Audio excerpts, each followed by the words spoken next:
अवैध संबंधातून महिलेसोबत धक्कादायक प्रकार घडला.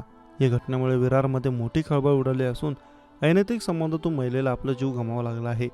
या महिलेच्या पश्चात तिचा पती आणि 2 मुलांचं कुटुंब आहे.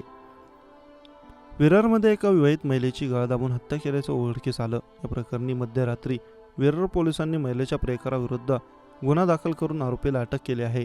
धनश्री आंबडसकर, वय वर्ष 32 या मयत महिलेचं नाव आहे.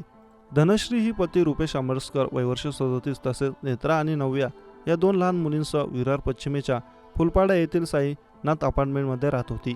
मिळालेल्या माहितीनुसार सोमवारी सकाळी तिचा पती रुपेश कामावर गेला होता. तसेच 2 मुली शाळेत गेल्या होत्या. दुपारी धनश्रीची तब्येत बिघडल्याने तिला रुग्णालयात दाखल करण्यात आलं होतं.